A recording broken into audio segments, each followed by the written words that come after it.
This is again where we talk about entrepreneurship. We want to stir the spirit of entrepreneurship.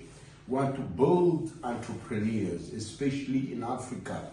We want to motivate people to be entrepreneurs so that we solve problems and then we find solution to problems. I say to build up your mind of entrepreneurship, the first thing that we spoke about is to make a difference between employment and work.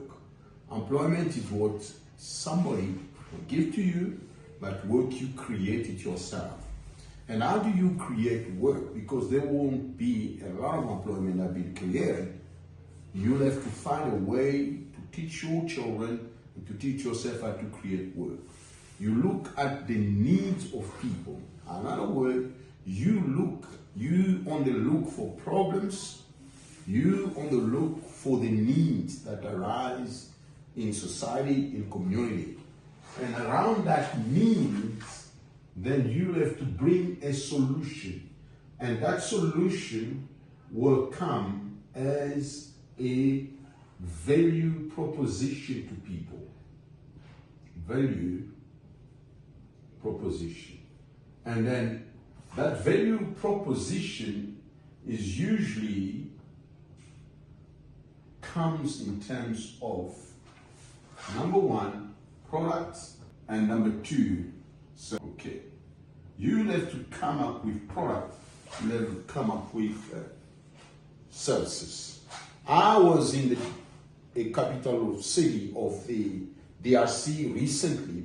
I saw that they've got a problem of moving around the city. The whole city is packed. You can't move from one place to another.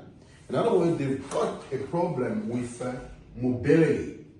They cannot move around. Now, entrepreneurs are the people that will create products and then will create a service. Let's say in that city, what has come as a product that they brought into the city, they brought the motorbike, right? Because they are small and they can move around. In that motorbike as well, they will bring a solution of taking people or moving people around.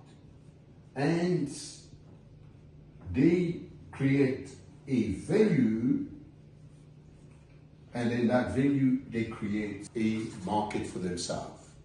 So an entrepreneur will always look for need or problems. We must say problems, and then found solutions that will bring a value proposition, and that will come in terms of a product and will come in terms of a service. If you find that service or that product, then you have to design a business concept that will stand the challenges of bringing that. That's why now, in the next chapter, I'll just introduce it now. We're going to start talking about what they call business model generation canvas, because you have to get now a business model. Immediately you find a product and you find a service, and that business generational canvas will have at least 9 boxes that you'll be filling, and the box in the middle is what we have spoken about, is your value proposition that we have just spoken about. Proposition. Okay. Immediately you get a value proposition, the next step now I'm going to talk about in our next one and expand on that is to find what's your market segment. What are the people that will need that in different ways? And we call them market segment. So value proposition and market segment. In other words, your value, your product, your service, what are you aiming it to? And then the next time I'll carry on and develop again. I just want to summarize. Like, we want people to be entrepreneur, because entrepreneur create jobs, entrepreneur create income, they create value for themselves, they help society to develop. And then currently there's not enough employment. We need entrepreneurs. and create those jobs that we need. And for you, you must be on the look if you want to be an entrepreneur for a problem that you bring solution to, for a need that you will satisfy. In that way, you create a value proposition. And those value propositions will be service and will be product. And then the next chapter that we're introducing now, we're saying there must be a market segment. There must be people that need what you want. And then we're going to tell you now how to reach those people and how to segment them.